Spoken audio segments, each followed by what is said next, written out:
Hello बच्चों, स्वागत है आपका डेली बाइट्स में। और हम कर रहे हैं सीओ क्यूपिस 06 PYQ 2024, जिसमें कि हमने दो पार्ट में क्वेश्चन 1 से लेके 50 तक डिस्कस कर लिया है। आज हम थर्ड पार्ट में बात करने जा रहे हैं क्वेश्चन 51 से लेकर के 75 तक।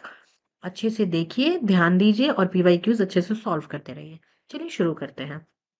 क्वेश्चन दे रखा है मैच द फॉलोइंग का इंट्रिंसिक सेमीकंडक्टर। इंट्रिंसिक सेमीकंडक्टर एक प्योर सेमीकंडक्टर होता है, जैसे कि सिलिकॉन, जर्मीनियम, ये दोनों जो होते हैं ये बहुत ही अच्छे तरीके के इंट्रिंसिक सेमीकंडक्टर है। तो ए का फोर्थ हम लगा सकते हैं।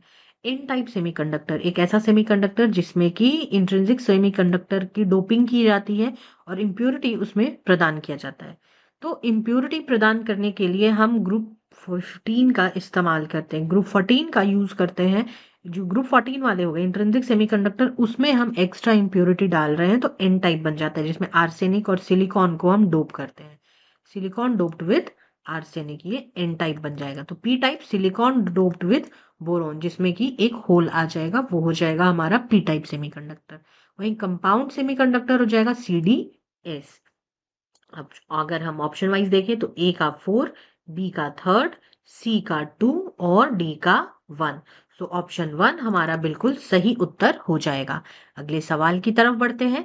अगला सवाल हमें कैपेसिटर्स से दे रखा है। कैपेसिटर्स कहने का मतलब है कि इलेक्ट्रोस्टैट के बारे में ये सवाल हमें दे रखा है कि दो कैपेसिटर हैं, C1 और C2 कनेक्टेड हैं पैरेलल में, यानी C1 और C2 कनेक्टेड हैं कैसे, पैरेलल में। इन पे क्यू चार्ज दिया जा रहा है, तो ratio of charge in capacitor 1 capacitor 2 दिया जा रहा है। तो रेशियो ऑफ चार्ज क्या रहेगा, तो Q इज इक्वल्स टू होता है C इंटू V। और तो C1 इज इक्वल्स टू हो जाएगा हमारा Q, C1 को हम करस्पॉन्डिंग ले लेते हैं Q1 और C2 के करस्पॉन्डिंग हम ले लेते हैं Q2। ठीक है, दोनों के तो वोल्टेज लगभग सेम ही हो जाएंगे। तो अगर हम यहाँ से अगर हम Q निकाल रहे हैं Q1 अपॉन Q2, तो ये हो जाएगा C1 अपॉन V और ये हो जाएगा C2 अपॉन V कैंसिल हो गया और C1 अपॉन C2 हमारा Q1 अपॉन Q2 का रेशियो हो जाएगा। दिस इज यानी कि ऑप्शन 1 हमारा बिल्कुल सही उत्तर है। अगले प्रश्न की तरफ बढ़ते हैं। Out of the following select the molecule which has zero dipole moment. अब ध्यान दीजिएगा, जीरो डाइपोल मोमेंट है। जीरो डाइपोल मोमेंट कहने का मतलब है कि चारों तरफ से या जिस भी तरफ से जो भी मॉलिक्यूल जुड़े हुए हों उसमें डाइपोल पोल्स ना बन रहे हो, ठीक है, नॉन पोलर हो। तो CH4 को अगर हम देखें तो CH4 इस तरीके का बनता है ना, चारों तरफ हाइड्रोजन जुड़ा हुआ रहता है, तो इसमें कोई डाइपोल मोमेंट नहीं होता है। वहीं कार्बन डाइऑक्साइड को देखें तो ये भी इस तरीके से बनता है, अगेन जीरो डाइपोल मोमेंट वाला हिसाब किताब रहता है। और CH बॉन्ड जो होता है स्लाइटली पोलर तो रहता है, लेकिन इतना नहीं होता है कि सिमिट्री डिस्टर्ब कर दे, जिसकी वजह से ये भी ऑलमोस्ट जीरो हो जाता है और ये तो बिल्कुल जीरो होता ही है। लेकिन H2O में क्या होगा, ऑक्सीजन की ये जो होता है हाइड्रोजन अपनी तरफ ऐसे थोड़ा सा खींच करके रखता है, तो यहाँ पे डाइपोल मोमेंट जो है डेवलप हो जाता है। वहीं NaCl में भी सेम चीज होता है कि क्लोरीन सोडियम को अपनी तरफ थोड़ा सा खींच के रखता है, तो यहाँ पे पार्शियल नेगेटिव, यहाँ पे पार्शियल पॉजिटिव चार्ज डेवलप हो जाता है। तो ये जिसको हम कह रहे हैं दिस इज व्हाट जीरो, और यहाँ पे जो डाइपोल है यहाँ जेनरेट हो जाएगा। बट कौन कौन से में नहीं होगा, CH4 और CO2, यानी कि A और B, ऑप्शन 4 हमारा बिल्कुल सही उत्तर हो जाएगा। अगले सवाल की तरफ बढ़ते हैं। Identify the materials which exhibit weak dependence of resistivity with temperature. कौन कौन से ऐसे मटेरियल होंगे जिसकी रेजिस्टिविटी जो होगी वो डिपेंडेंट नहीं होगी टेम्परेचर के ऊपर। Copper, nichrome, constantan and manganin, ये सारे नाम हमें दे रखे हैं। ये जो नाइक्रोम, कॉन्स्टेंटन और मैंगनीन है, ये तीनों ही एलॉयज हैं और स्पेसिफिकली इनको डिजाइन ही किया गया है लो टेम्परेचर कोफिशिएंट के साथ। इनका रेजिस्टेंस जो रहता है वो बहुत ज्यादा चेंज नहीं होता है, मतलब बेसिकली रेजिस्टिविटी उनकी बहुत ही कम चेंज होती है, इन तीनों की बहुत ही कम चेंज होती है। किसके साथ, टेम्परेचर के साथ। तो बहुत ज्यादा अगर टेम्परेचर वेरिएशन नहीं है तो इनकी रेजिस्टिविटी बहुत ज्यादा चेंज नहीं होती। वहीं कॉपर एक प्योर मेटल है, इसमें पॉजिटिव टेम्परेचर, एक तो मेटल है ऊपर से पॉजिटिव टेम्परेचर नेगेटिव टेम्परेचर, तो रेजिस्टिविटी बहुत ही फ्लक्चुएट करेगी। ठीक है, तो इसकी रजिस्टिविटी टेम्परेचर के अकॉर्डिंग चेंज होती रहेगी। तो ये हमारा ऑप्शन में कभी भी नहीं होगा। तो ऑप्शन ए ये तीनों दे रखा है, ये गलत हो गया। बी सी डी यानी ऑप्शन 4 हमारा बिल्कुल सही उत्तर हो जाएगा। अगले सवाल की तरफ बढ़ते हैं। Which of the following statement, statement होगा, यहाँ पे स्टेटमेंट लिखा हुआ है, statement are related to the limitations of Bohr's model of atom. Niels Bohr के एटम के बारे में, मॉडल के बारे में यहाँ बात हो रही है। तो उसमें बहुत सारे लिमिटेशंस हैं, जैसे कि ये दो इलेक्ट्रॉन सच एज हीलियम के ऊपर ही मतलब बहुत ही ज्यादा एप्लीकेबल है अच्छे तरीके से। ये एक सही है स्टेटमेंट। ठीक है, फिर है it is applicable to hydrogenic atoms. Yes, this is right. ये सिंपली, सॉरी, हीलियम पे भी नहीं है, ये सिर्फ हाइड्रोजन पे सबसे ज्यादा बेस्ड होता है, और हाइड्रोजन लाइक एटम के ऊपर बेस्ड होता है। वहीं it is able to account for intensity variations. ये एज सच तो हम नहीं मान सकते, ये बहुत सही नहीं है। It is unable to account for intensity variation which is a right statement. ये सही नहीं है, वो इंटेंसिटी को, it enable to account for intensity variation. Limited जो स्पेक्ट्रल लाइंस है वो ट्रांजिशन को मान लेते हैं जस्ट। कि स्टेटमेंट जो हमारा सी है और डी है, स्टेटमेंट सी हमारा इनकरेक्ट है, स्टेटमेंट सी इनकरेक्ट है, गलत है, वो स्टेटमेंट सही है भी नहीं। और डी जो है वो लिमिटेशन में ही आता है बोर के। तो बोर के लिमिटेशन में क्या रहेगा, एक तो बी रहेगा कि ये हाइड्रोजन लाइक एटम के लिए ही है, और दूसरा डी रहेगा जहां पे इंटेंसिटी वेरिएशन के बारे में बात हो रही है। तो बी और डी यानी ऑप्शन थर्ड जो है वो बिल्कुल सही उत्तर हो जाएगा। अगले सवाल पर बढ़ते हैं। मैग्नेटिक सस्टेपिट, फिर देखो वही वर्ड आ गया, सस्पेक्टेबिलिटी ऑफ पैरामैग्नेटिक मटेरियल। तो कैसा होता है पैरामैग्नेटिक मटेरियल का, हमने पहले भी बात किया था कि बहुत ही छोटा होता है, बहुत ही कम होता है। और कैसा होता है, ये छोटा, स्मॉल, और ये पॉजिटिव होता है, स्मॉल एंड पॉजिटिव। तो ऑप्शन 1 हमारा बिल्कुल सही उत्तर हो जाएगा। Now coming to next question. Again list दे रखा है हमें, और साथ में उसके यूनिट्स दे रखे हैं, which is a very simple question I guess. थोड़ा भी आपने पढ़ा है तो आप इसको बहुत अच्छे से सॉल्व कर सकते हैं। Electric flux, magnetic moment, magnetic field और मैग्नेटिक फ्लक्स। तो इलेक्ट्रिक फ्लक्स जो है ये वोल्ट मीटर में हम नापते हैं। ठीक है, Newton metre square per coulomb ये इसका होता है, जिसको शॉर्ट में हम metre per coulomb, volt meter बोलते हैं। मैग्नेटिक मोमेंट को एम्पियर मीटर स्क्वायर में हम नापते हैं। मैग्नेटिक फील्ड को हम बोलते हैं, magnetic field is basically Tesla, उसको टेस्ला में हम नापते हैं। और मैग्नेटिक फ्लक्स हमारा वेबर में नापा जाता है। ठीक है, टेस्ला मीटर स्क्वायर, इसी को हम बोलते हैं वेबर। ये हो गया हमारा। तो ऑप्शन अगर हम देखें तो ए का 2, बी का 3, सॉरी, ए का 2, बी का 4, सी का 1 और डी का 3। ऑप्शन 4 हमारा बिल्कुल सही उत्तर हो जाएगा। अगले सवाल की तरफ बढ़ते हैं। अगला सवाल देखो, मास डिफेक्ट से दे रखा है, मॉडर्न फिजिक्स का ये क्वेश्चन है, जहां पे क्वेश्चन क्या दे रखा है हमें, the mass defect of nuclear fusion reaction is 0.1%।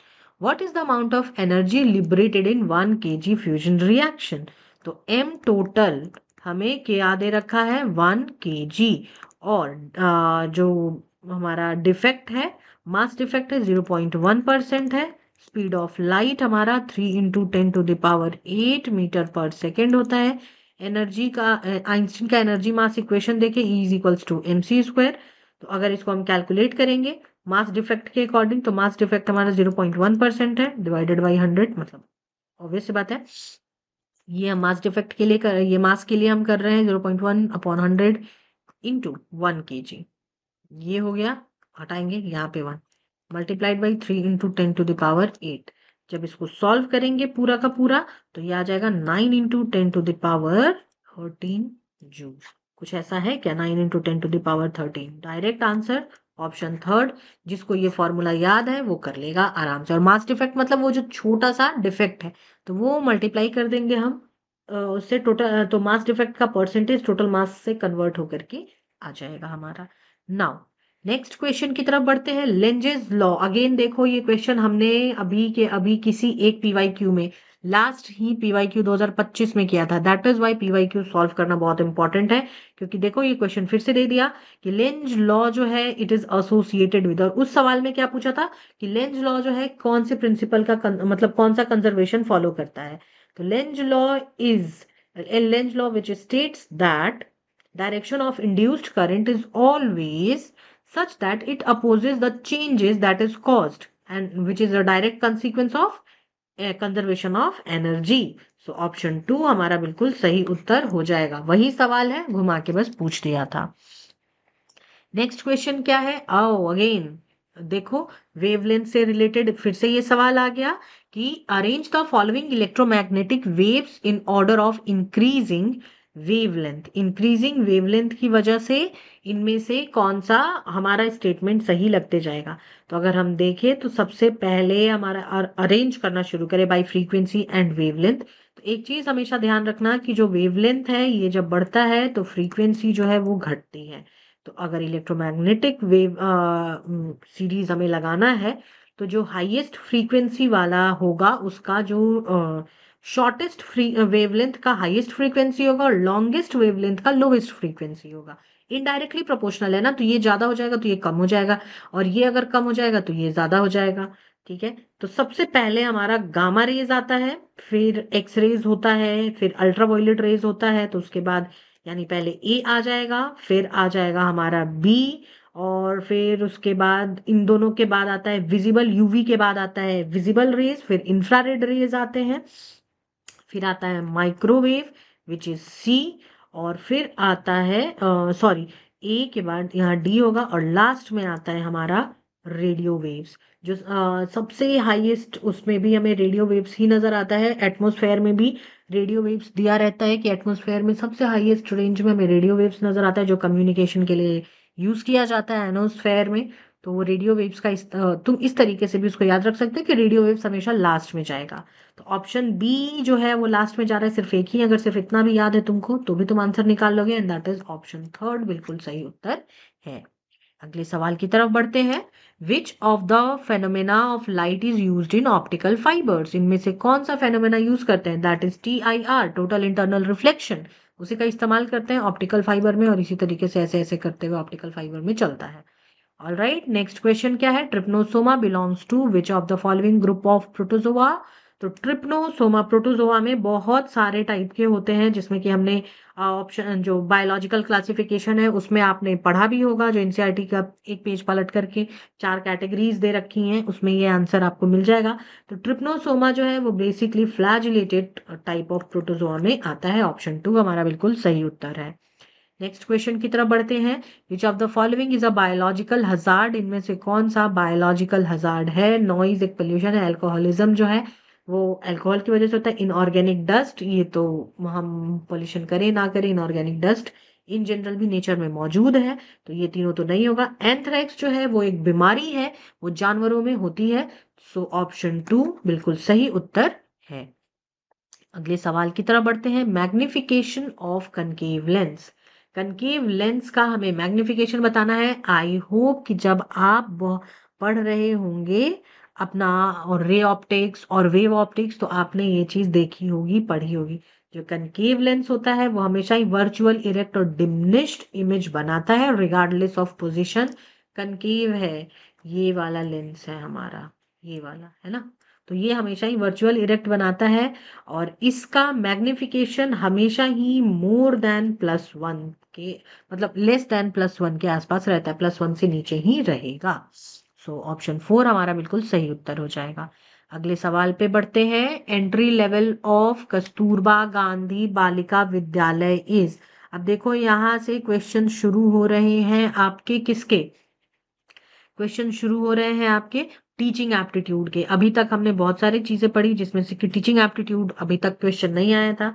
अब बारी है कस्तूरबा गांधी विद्यालय जो होते हैं वो गवर्नमेंट ऑफ इंडिया द्वारा अगस्त 2004 में लॉन्च किया गया था, और इसमें लगभग रेजिडेंशियल स्कूल होता है, upper primary level for girls of disadvantaged group, जहाँ पे ST SC OBC और माइनॉरिटी कम्युनिटी के बच्चे आते हैं, और इसमें एंट्री लेवल होती है क्लास 6 की। ठीक है, सो ऑप्शन 2 हमारा बिल्कुल सही उत्तर हो जाएगा। अगले सवाल की तरफ बढ़ते हैं। Which of the following is a communicable disease? इनमें से कौन सा कम्युनिकेबल डिजीज है जो कि एक दूसरे से फैल जाता है, छुआछूत की बीमारी टाइप फैल जाता है? तो हाइपरटेंशन, हाई बीपी जो है वो नहीं फैलता, डायबिटीज नहीं फैलता, कैंसर नहीं फैलता, but hepatitis B sexually transmitted disease भी है, तो वो होता है, फैलता है, कम्युनिकेबल डिजीजेस। सो ऑप्शन 2 हमारा बिल्कुल सही उत्तर हो जाएगा। अगले सवाल की तरफ बढ़ते हैं। ये टर्म हिडन हंगर जो है वो किस चीज से रिलेटेड है? हिडन हंगर, भूख लगी है और नॉर्मली हम देखते हैं कि पेट भर रहा है पर डेफिशिएंसी पूरी नहीं हो रही है, जो शरीर में डेफिशिएंसी है वो पूरी नहीं हो पा रही है, तो उसको हम हिडन हंगर टर्म देते हैं and it is associated with micronutrient deficiency. Now next question is में ऑफिस फ्रंट ऑफिस मैनेजर की ड्यूटीज को सीक्वेंस में लगाना है कि फ्रंट ऑफिस मैनेजर की ड्यूटी क्या क्या हो सकती है।